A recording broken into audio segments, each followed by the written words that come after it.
Well, howdy there, Internet people. It's Bo again. So, today we are going to talk about an offhand comment I made. It's something I've talked about in other videos before, specifically on the subject of this technology.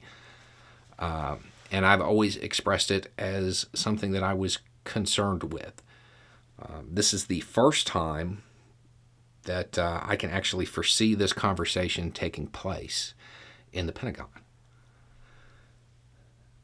In a recent video about Ukraine, we were talking about the government position, the American government position of not being involved in the actual fighting. And I said that I believe that when it comes to ground troops, and there's a special caveat here, when it comes to special operations, those are exempted from those statements because those can be used at any time, anywhere, any country, peacetime, wartime. That's a different dynamic. But I said I believed it about ground troops, but not necessarily when it comes to aircraft. And that prompted a whole lot of questions. In the past, I've talked about how unmanned vehicles of different kinds may prompt policymakers to view it as having less of a risk because there's no American life in jeopardy when those are used. Now, normally when we think about a resistance effort, the unmanned aerial vehicles, well, they're in opposition to that. Historically, that's kind of how it's been done. I don't think those in the Pentagon have overlooked the fact that they would be incredibly useful as support for a resistance effort. When you're talking about a resistance against a modern military, mobility is life, which means you don't have a lot of access to heavier stuff. You have to be able to move.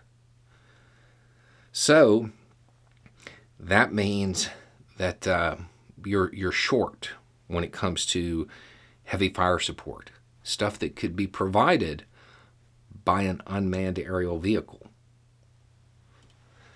And the U.S. is going to have to weigh whether or not it believes Russia will view that involvement as, well, it's just equipment because there's no person in it, or whether or not it's an act of war. In addition to what you normally think about when you're thinking about military aircraft of this type, there are also unmanned aircraft that just gather information. And when you are talking about a resistance campaign like this, intelligence, knowing what's going on, the intent of the opposition, where they're going to be, all of this stuff is just invaluable. So the pressure, the desire to use this type of aircraft to support Ukrainian operations is probably going to be pretty high. Now, whether or not American policymakers see the risk of Russia saying, yeah, we don't care that there's not a pilot in it, that was an act of war, that's left to be seen. This is something I think in pretty much every video I've talked about this technology in, this has been a concern of mine. Because when policymakers make these decisions, that's why they talk about no boots on the ground. Because politically, that risk to the American soldier, that's one of those things that people always want to know about. They want to know what it's going to cost.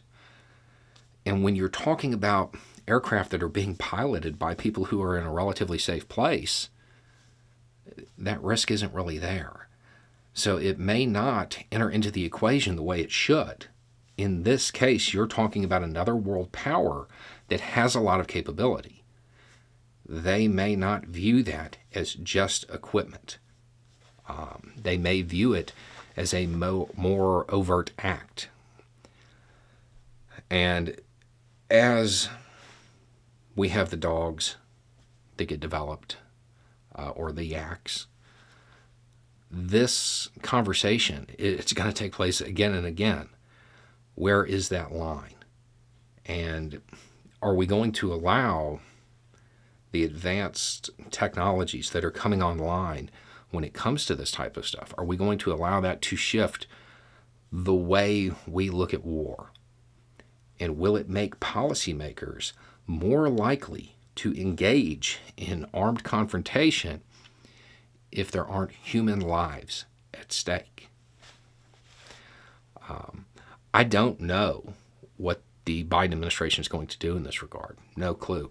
I was expressing that more as a fear, a concern, than anything else. It's been a worry of mine since all this stuff really started first coming online, because that's where it's inevitably going to go, will be conflicts just between unmanned equipment of various kinds. And then we determine whether or not that really is something that's worth precipitating a full-blown conflict over. So, anyway, it's just a thought. Y'all have a good day.